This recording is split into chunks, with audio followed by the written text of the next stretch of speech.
Julianne splashed the steaming coffee across Brielle's uniform. Housekeepers should remember where they belong.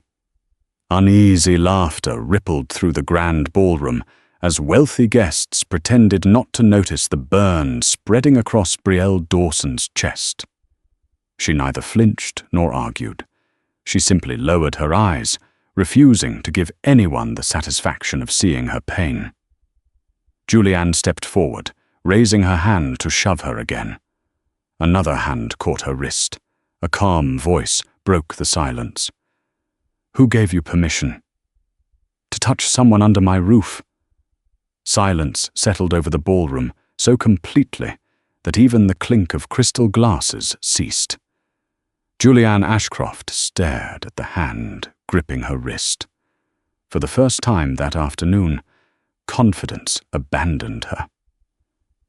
"Nikolai." Her voice lost the effortless superiority she wore like expensive perfume. Nikolai Ashcroft released her wrist with deliberate calm. He neither raised his voice nor displayed anger. Instead, he removed his tailored charcoal overcoat, stepped toward Brielle, and gently draped it over her shoulders. The expensive wool concealed the coffee stains spreading across her uniform, while shielding the reddened skin beneath. "You should have someone examine that burn," he said quietly. Brielle lowered her gaze.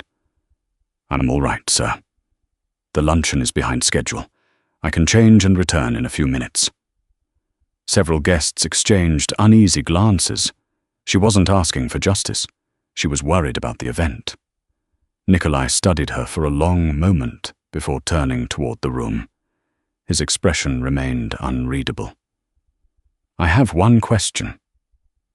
No one moved. Who saw what happened? The silence grew heavier. Influential business leaders, charity board members, luxury brand executives. People accustomed to speaking with confidence suddenly found the polished marble floor fascinating. Julianne forced a brittle laugh. It was just an accident. The housekeeper stepped in to, "I wasn't asking you." His interruption was calm, almost gentle, yet it carried enough authority to make Julianne's words disappear. An elderly philanthropist slowly cleared his throat. "I saw Miss Dawson standing still." Another guest nodded. "The coffee was thrown intentionally." A third voice followed. "She never raised her voice." Then another. "And Miss Ashcroft attempted to push her." One by one, witnesses spoke, not because they had suddenly become brave, because lying to Nikolai Ashcroft seemed far more dangerous than admitting the truth. Trevor Miles, the estate operations manager, felt cold sweat gathering beneath his collar. He had watched everything. He had done nothing. Nikolai looked directly at him. "You were responsible for supervising today's staff." "Yes, sir." "Did you witness the incident?" Trevor hesitated. Julianne shot him a desperate glance. Years of protecting her reckless behavior battled against a single look from the man standing before him. "Yes." "What happened?" Trevor swallowed hard. Miss Dawson wasn't responsible for the serving error. His voice sounded smaller with every sentence. Miss Ashcroft blamed her anyway. "And?" "The coffee." He closed his eyes briefly. "Was thrown deliberately." The ballroom became impossibly quiet. Julianne's face drained of color. "You coward!" she hissed. Trevor didn't answer. Nikolai simply nodded once. No triumph, no outrage, only confirmation. He turned toward Brielle again. "Did you defend yourself?" She hesitated. "There wasn't much point." "You could have." "I could have." Her smile was faint. "But the guests deserved a peaceful luncheon more than I deserved the last word." That answer lingered in the room long after she finished speaking.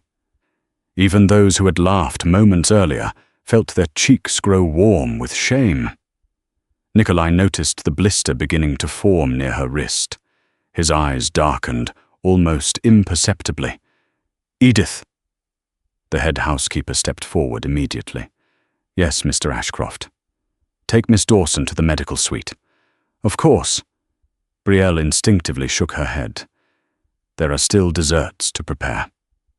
Edith looked as though she might cry. "My dear." Before she could continue, Nikolai spoke. "The luncheon can wait." His tone remained even. "Your health cannot." For the first time, Brielle looked directly into his eyes. There was no pity in them, no uncomfortable sympathy, only quiet respect. She gave a small nod. "Thank you." As Edith carefully guided her toward the hallway, the ballroom remained frozen. No music, no conversation, only hundreds of unspoken thoughts.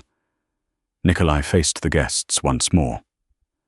"I apologize that today's charity luncheon has been interrupted."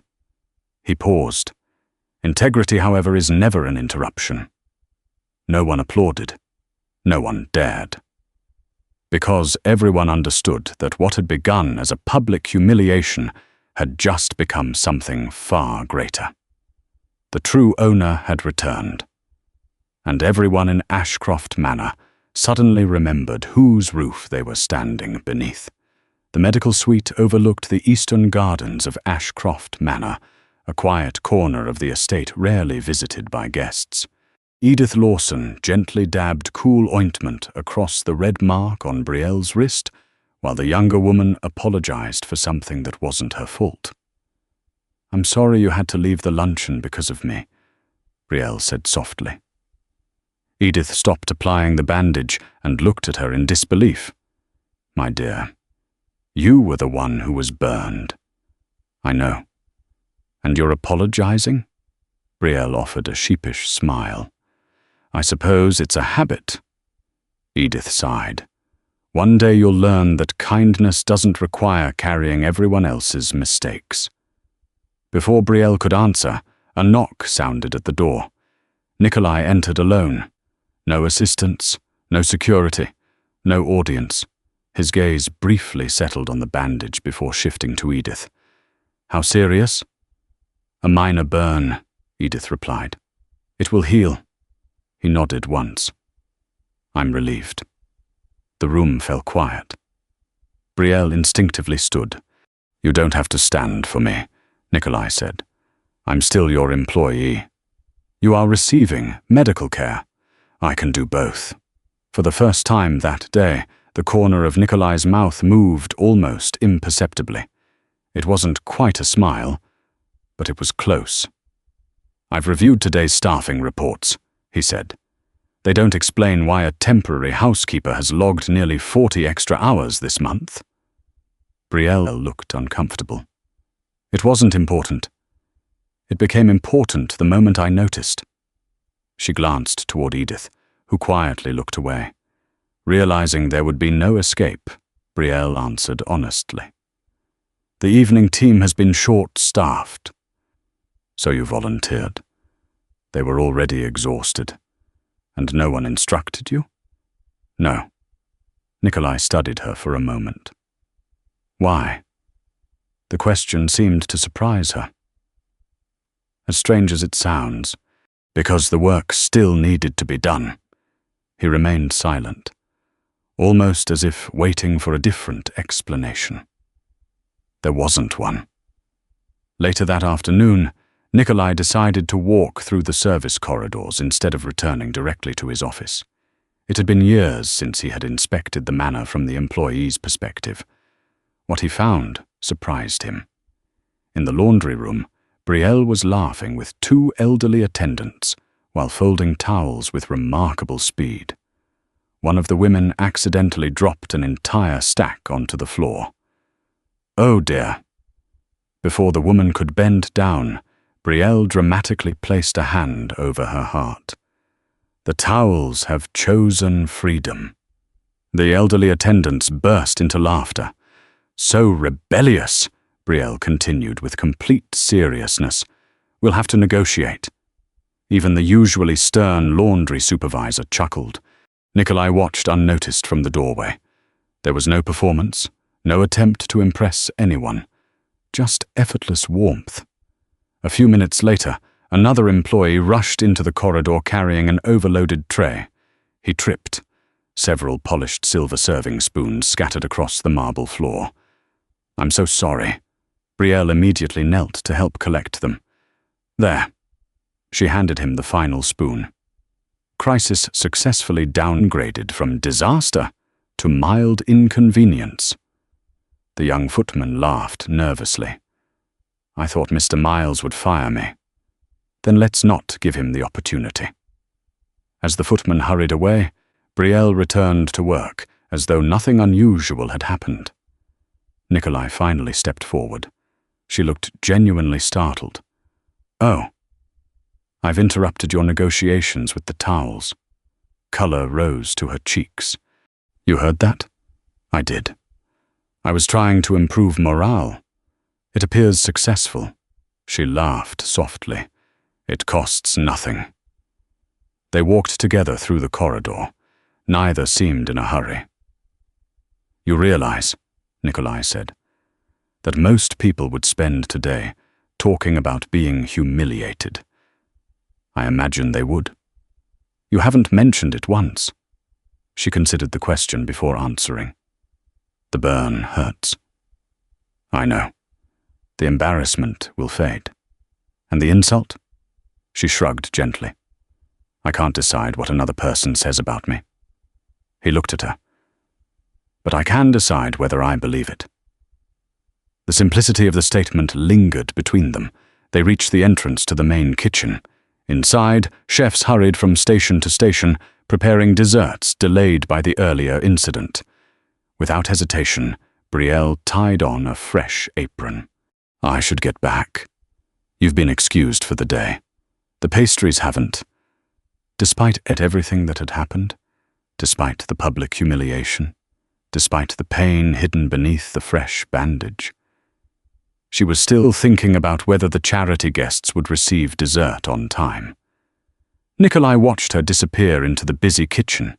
For years, he had built businesses worth billions by learning how to judge people within minutes. Confidence, greed, ambition, fear.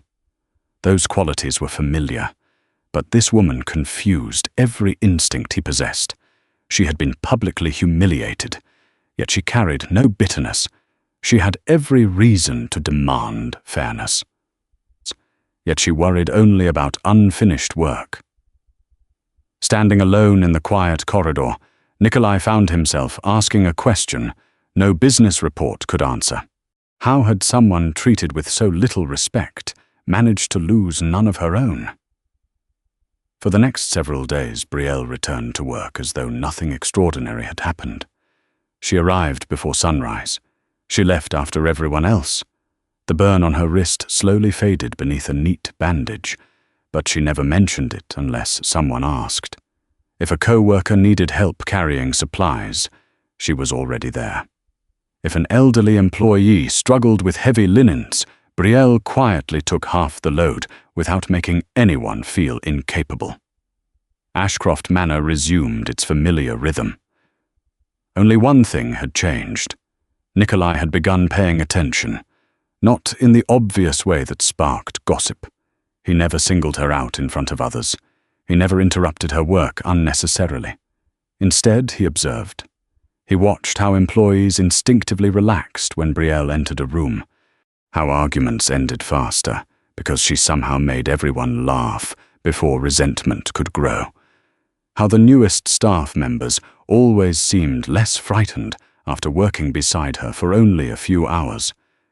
Leadership recognized leadership, even when hidden beneath a simple housekeeping uniform.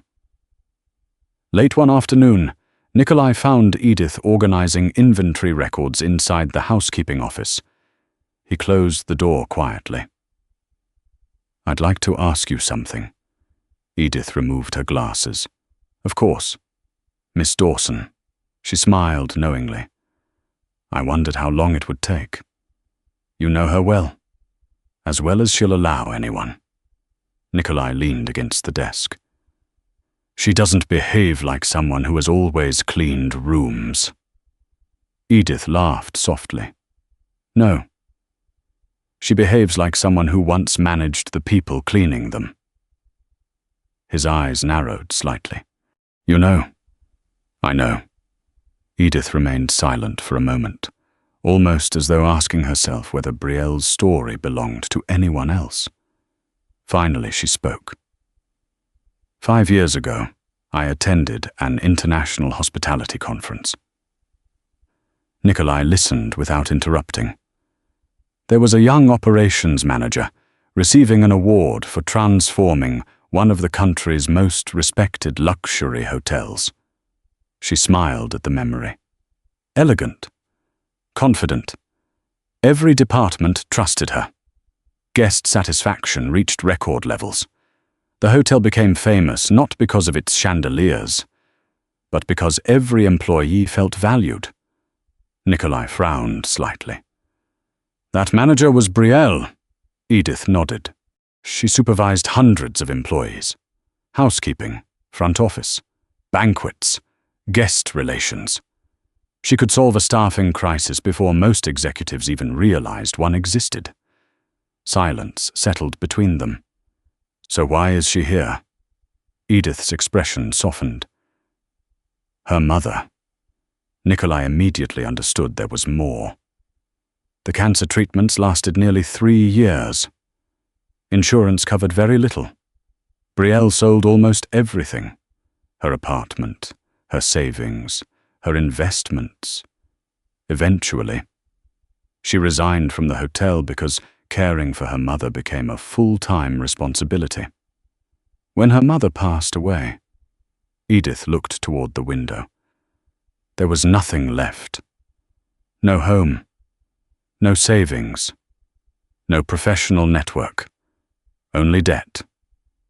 Nikolai remained completely still, and she never mentioned any of this. Never. She refuses pity. Edith folded another towel with practiced hands. I once asked why she didn't tell anyone about her management experience. What did she say?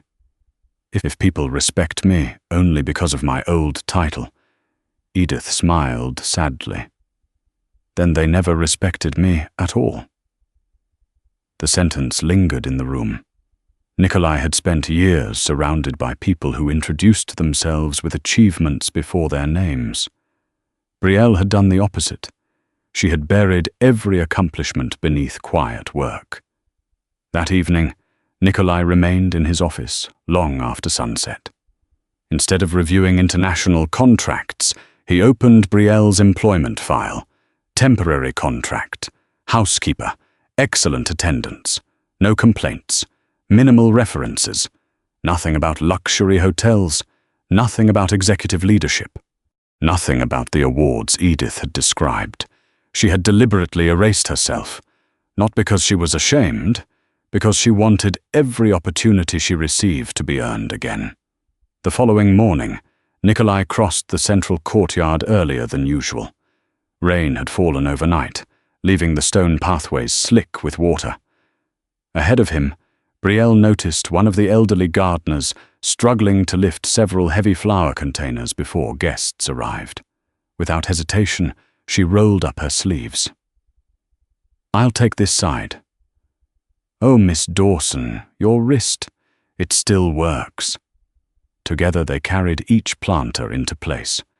By the time they finished, Brielle's fresh uniform was streaked with damp soil. She looked down at the stains and laughed. I lasted almost 12 minutes, the gardener chuckled. That's a personal record. I should celebrate. Neither of them realized Nikolai had witnessed everything. He approached only after the final planter had been positioned. You've made yourself dirty before your shift even begins. Brielle glanced at the mud and smiled with quiet embarrassment. I suppose housekeeping should be familiar with cleaning uniforms too. You could have called maintenance. I could have. But he needed help now. Nikolai looked at the elderly gardener, whose grateful eyes said more than words ever could.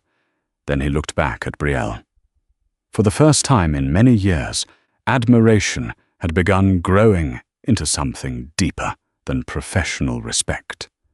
Not because she had once managed one of the finest hotels in the country, not because of her education, not even because of her resilience, but because, after losing nearly everything life had given her, she still instinctively chose to lighten someone else's burden before her own.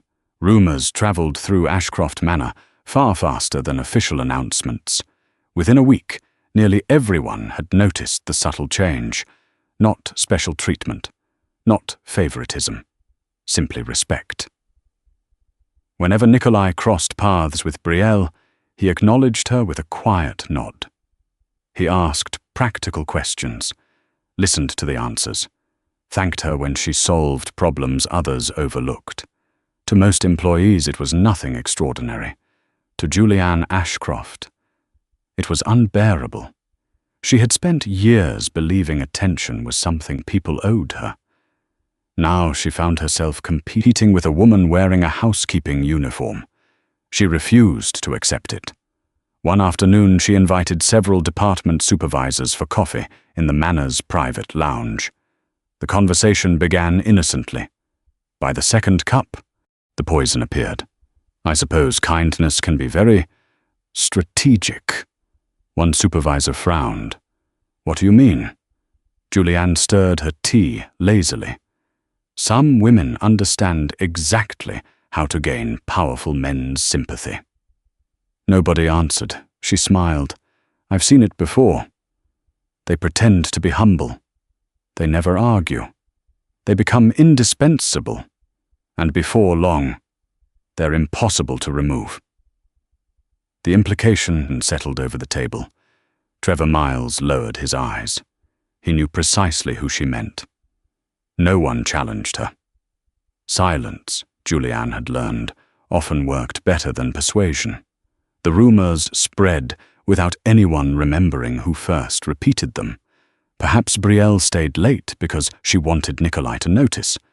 Perhaps helping elderly employees was simply a performance. Perhaps her mysterious past wasn't admirable at all. Perhaps she had planned everything. Each version became slightly crueler than the last. Brielle noticed the change almost immediately. Conversation stopped when she entered staff rooms. Lunch invitations quietly disappeared. Several employees who once laughed with her now offered polite smiles before walking away. Only Edith remained exactly the same. One evening she found Brielle eating alone in the staff cafeteria. You know what's happening? Brielle nodded. I do. And you're saying nothing. What would I say? The truth. Brielle smiled gently. People who truly know me won't need convincing. And those who don't? They probably wouldn't believe me anyway. Edith shook her head. You make forgiveness look far too easy. It's not easy. Brielle looked down at her untouched tea. It's simply lighter than carrying anger. Across the estate, Nikolai began noticing changes of his own. Staff meetings had become unusually tense. Departments that once cooperated now blamed one another for minor mistakes. When Brielle entered shared spaces, conversations ended. Experienced employees suddenly requested transfers away from her work assignments. None of it made sense. Until one afternoon, he entered the kitchen unexpectedly. Two younger maids were whispering beside the pantry. They hadn't seen him. I heard she's trying to become the next Mrs. Ashcroft.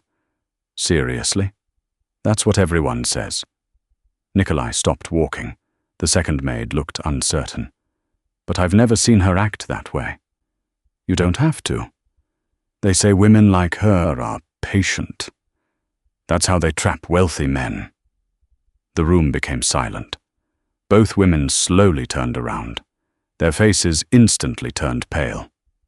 Nikolai regarded them calmly. Who says that? Neither answered. I asked a question. The first maid swallowed. People talk. People have names. Neither spoke. He nodded once. Return to work. They hurried away, trembling. Nikolai remained standing alone in the kitchen. He had spent years dismantling organizations built on fear and deception. Rumors interested him because they revealed the intentions of the people spreading them, not the people targeted by them. That evening he requested employee schedules, performance reports, internal complaints, everything connected to Brielle Dawson. There was nothing. Not one disciplinary warning. Not one complaint from a guest. Not one accusation supported by evidence. Only praise. Quiet. Consistent. Professional. Meanwhile, Brielle continued living exactly as she always had. The following morning, she found fresh flowers placed in the staff dining room. No one knew who had ordered them. Several employees admired them before returning to work. When one of the younger maids accidentally knocked over the vase, water spilled across the floor. The room froze. Before anyone reacted, Brielle grabbed a towel. "There," she laughed softly. At least the flowers enjoyed their swim. A few people smiled despite themselves. Others looked away, ashamed. Because even after being isolated, even after hearing whispers stop every time she entered a room, she still refused to become the bitter person the rumors described. Watching from the hallway, Edith quietly whispered to herself, "They're trying so hard to convince everyone she's pretending. Because they cannot understand that goodness this genuine actually exists." Rumors could spread through a mansion in hours. Truth, however, had a habit of arriving all at once. 3 days after the charity luncheon, Nikolai convened a private meeting inside the Manor's executive conference room. Present were Trevor Miles, Edith Lawson, the estate's legal advisor, the head of security, and Julianne Ashcroft. Julianne entered confidently. She assumed the meeting concerned the unfortunate misunderstanding.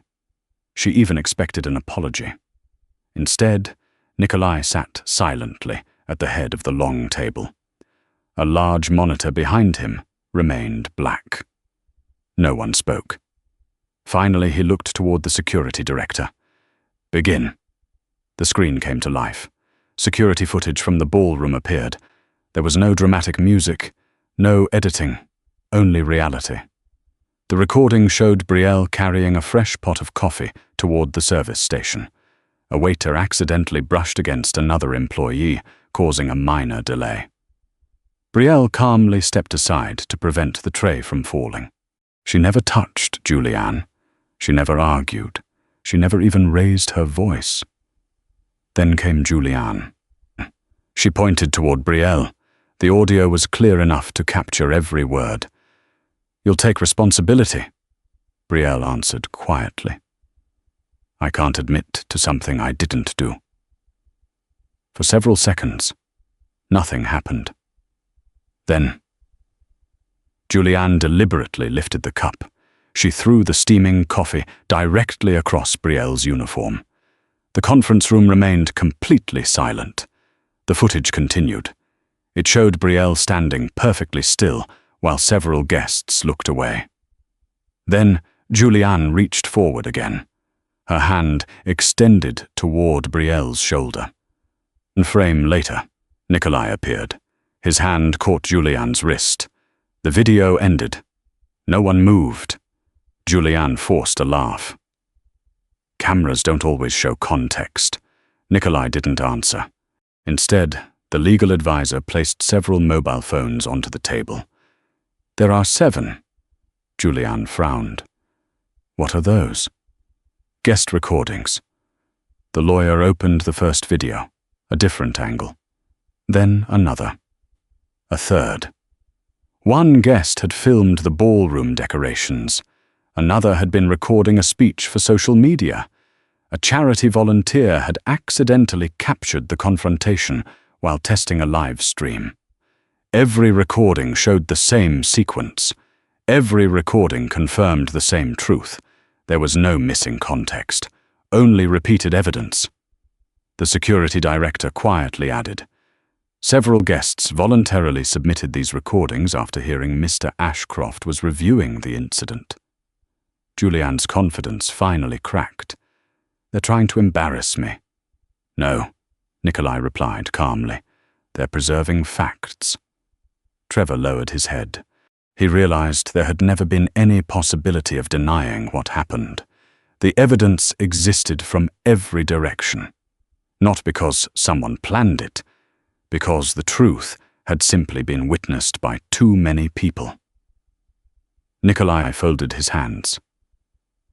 "I've spent years building this family's reputation." His voice remained soft. "The Ashcroft name opens doors because people believe our word has value." He looked directly at Julianne.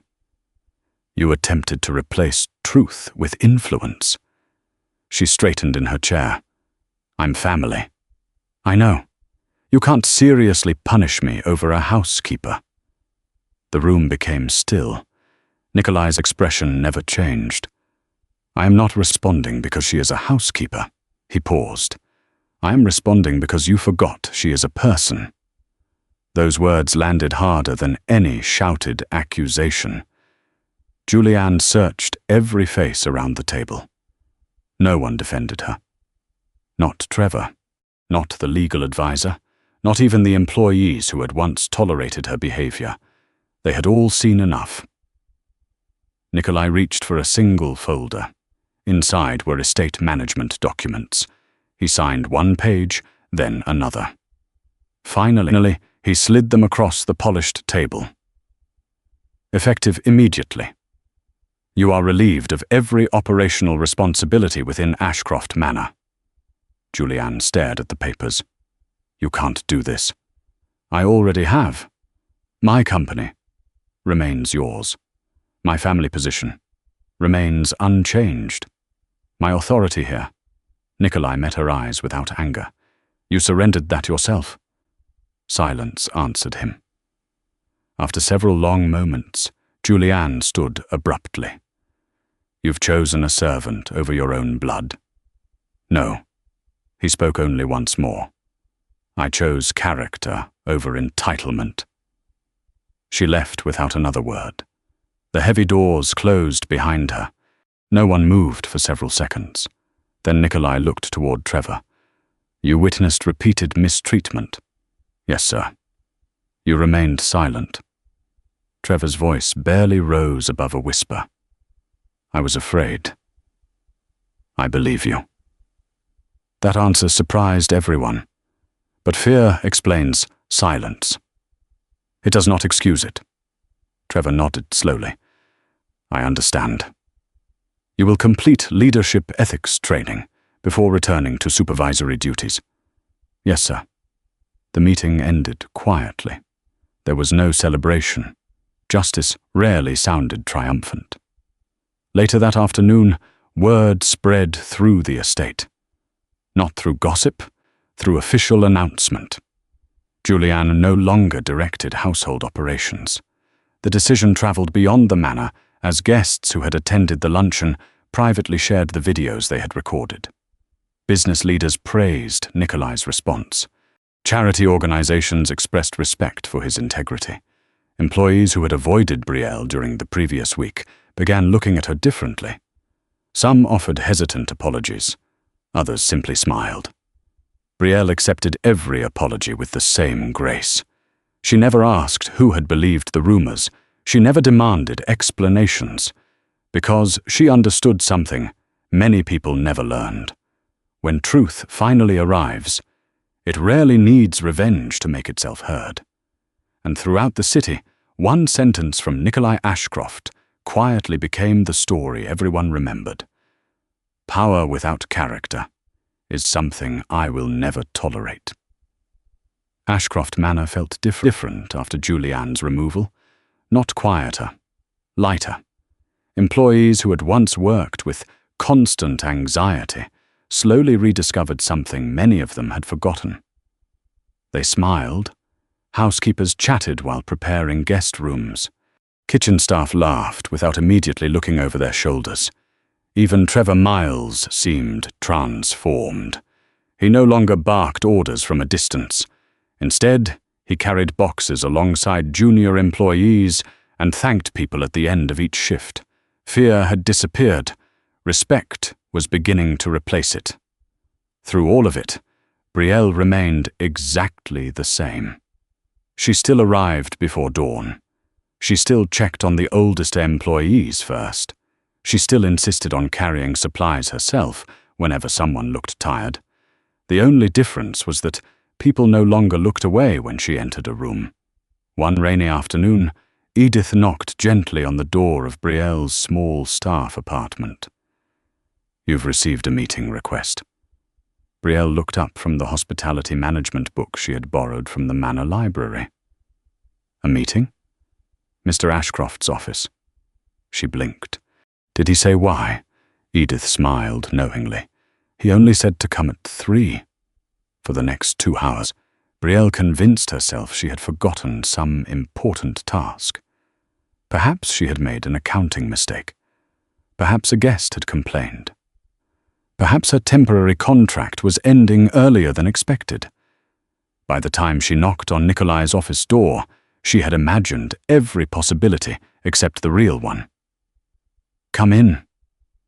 His office overlooked the city skyline, elegant without being extravagant. Tall bookshelves lined one wall. Historical maps covered another. No unnecessary decorations. Everything reflected discipline. Nikolai stood beside the window. "Please have a seat." She sat carefully. "You wanted to see me, sir?" "I did." He placed a thin folder on the desk between them. "I've spent the last week reviewing the hospitality programs operated by the Ashcroft Foundation." She listened quietly. "We sponsor shelters, medical charities, community centers, senior care initiatives. But our guest services remain inconsistent." He opened the folder. "I need someone to build a hospitality division from the ground up." Brielle nodded politely. "That sounds like an important position." "It is." She smiled. "I hope you find the right person." "I believe I have." Silence.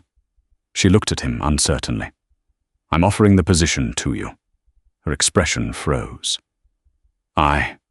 She glanced down at the folder. "Director of Hospitality, Ashcroft Foundation.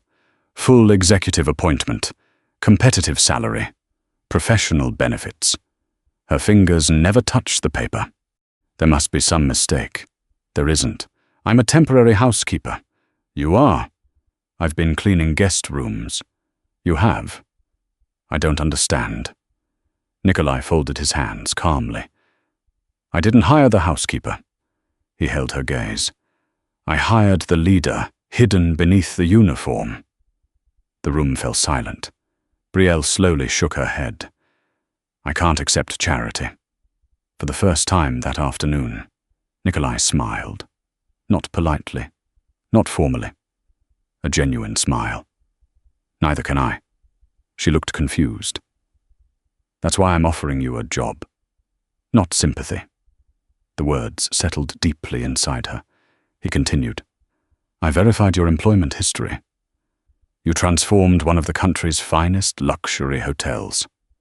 You trained managers who still lead successful properties today. You rebuilt guest satisfaction scores that experts believed were impossible." He paused.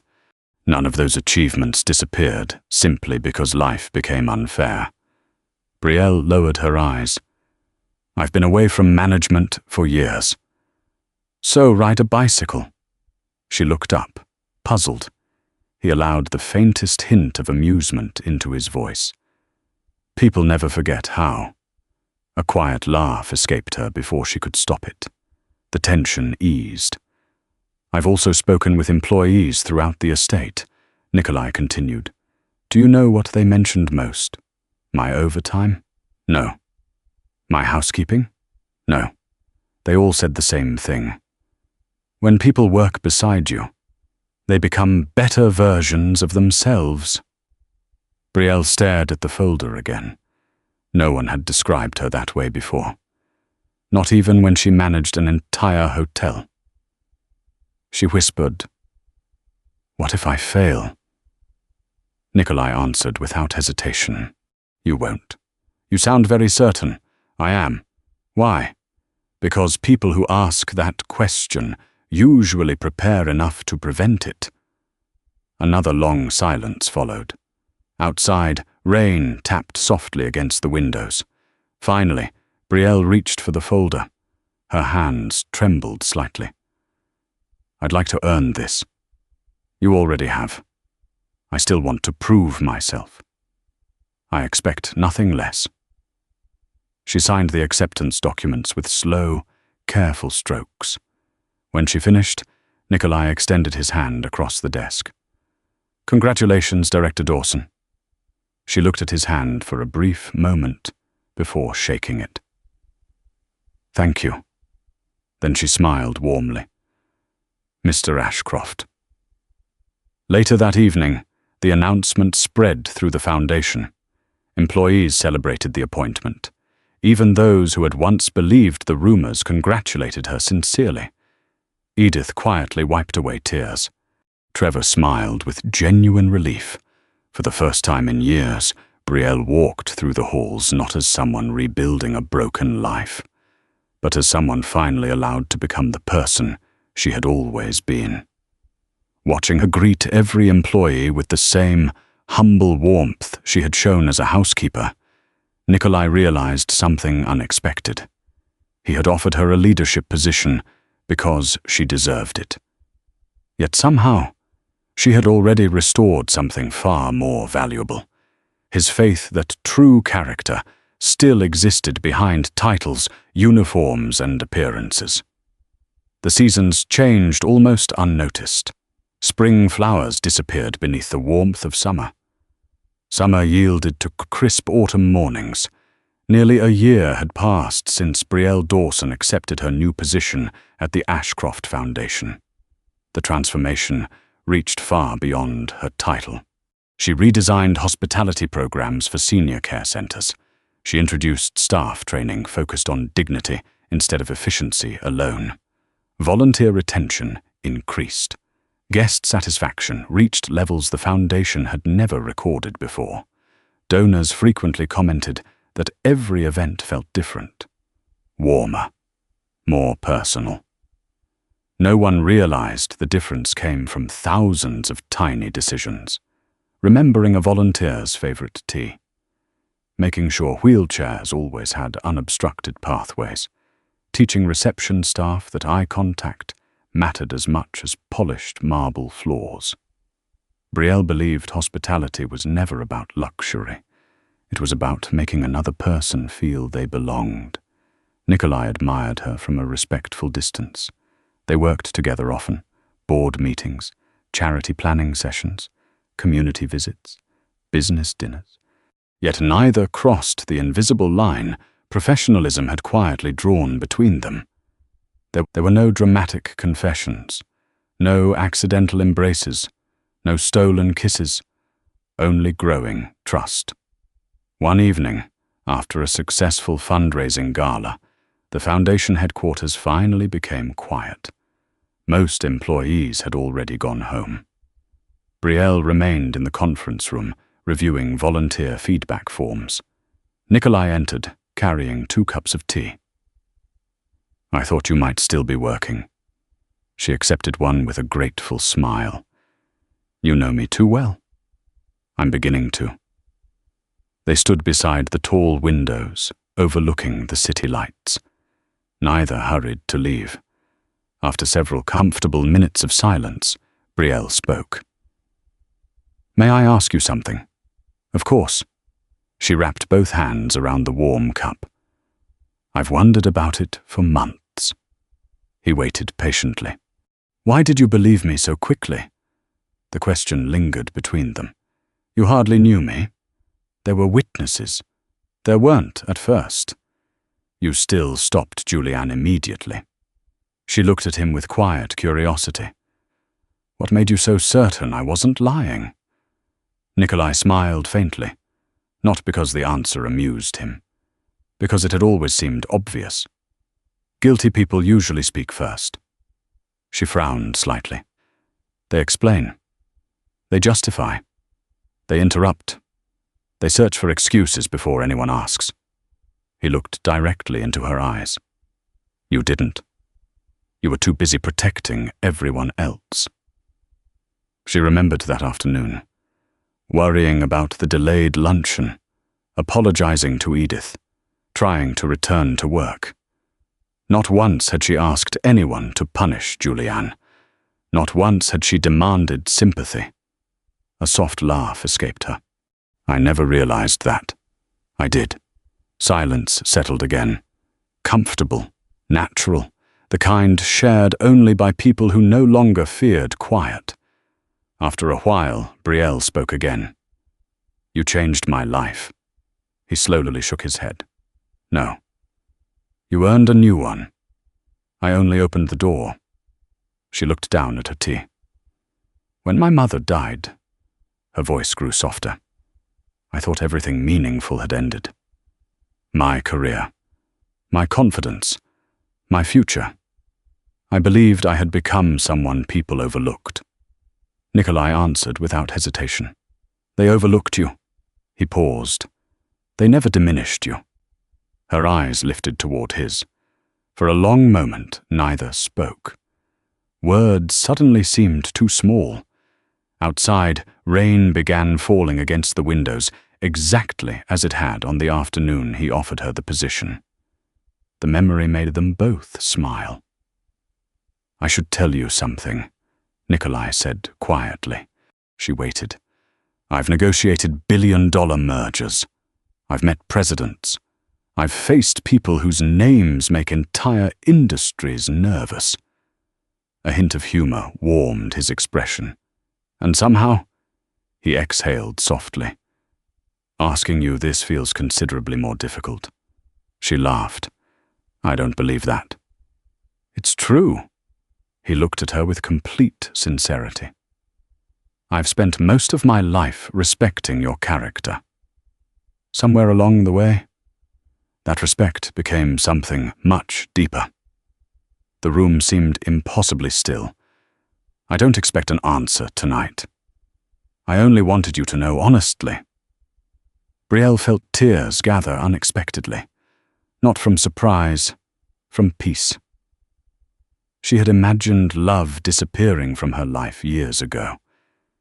Instead, it had arrived quietly, built upon trust rather than excitement, respect rather than appearances. She stepped one pace closer. I do have an answer. He remained silent. I've admired your strength. I've trusted your integrity. She smiled through shining eyes. And without realizing it, I began looking forward to every meeting that appeared on my calendar simply because your name was on it. A genuine smile spread across Nikolai's face, one rarely witnessed by anyone else. He gently offered his hand, not demanding, simply inviting. She placed hers in his.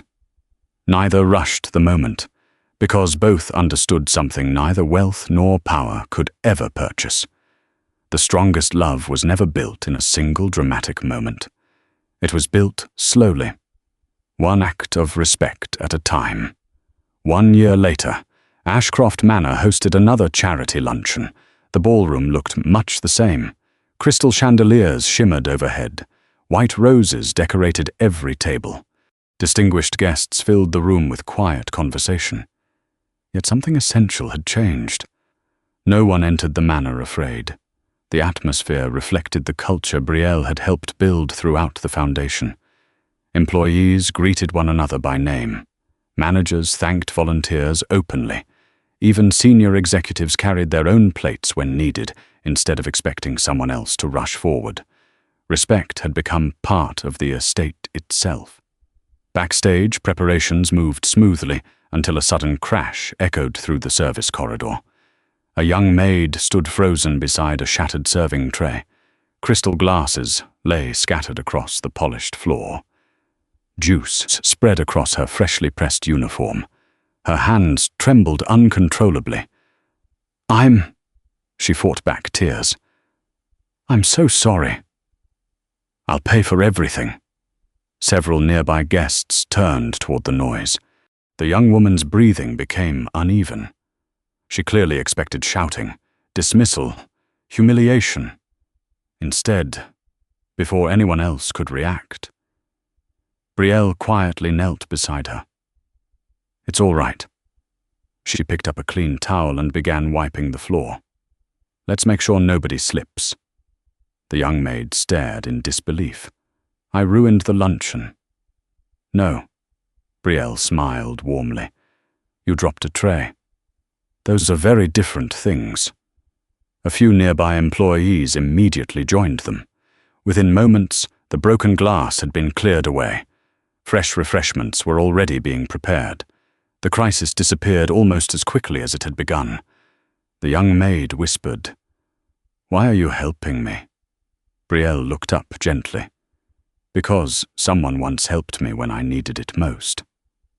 Across the ballroom, Nikolai watched the scene unfold without interrupting. His expression softened with quiet pride. Nothing about Brielle's kindness had changed. Titles hadn't changed it. Recognition hadn't changed it. Love certainly hadn't changed it. She was still the same woman who believed dignity should always be protected. A distinguished guest approached Nikolai with a thoughtful smile. "I've been meaning to ask you something." Nikolai turned politely. "Go ahead." The guest glanced toward Brielle, who was now reassuring the embarrassed young maid with the same patience she offered everyone. "Why did you marry her?" Nikolai didn't answer immediately. He watched Brielle laugh softly after discovering that one unbroken glass had somehow rolled beneath a table. She held it up triumphantly, as though recovering hidden treasure. Several employees laughed with her. The frightened maid finally smiled. Only then did Nikolai respond. His voice remained calm, steady, certain. "Because kindness is the rarest luxury I've ever owned." The guest fell silent. Around the ballroom, more people had overheard the answer than either man realized. One by one, guests rose from their seats, then volunteers, then employees. The applause began quietly before filling the entire hall. Brielle looked around in surprise. Her cheeks flushed with embarrassment as she realized the applause wasn't for an elegant speech or another successful charity event. It was for a life lived with grace. Nikolai walked to her side and gently took her hand. This time, she didn't stand beneath his roof as a temporary housekeeper. She stood beside him as his equal, not because wealth had changed her place in the world, but because her character had changed the world around her. And inside Ashcroft Manor, everyone finally understood the lesson that no title could ever teach.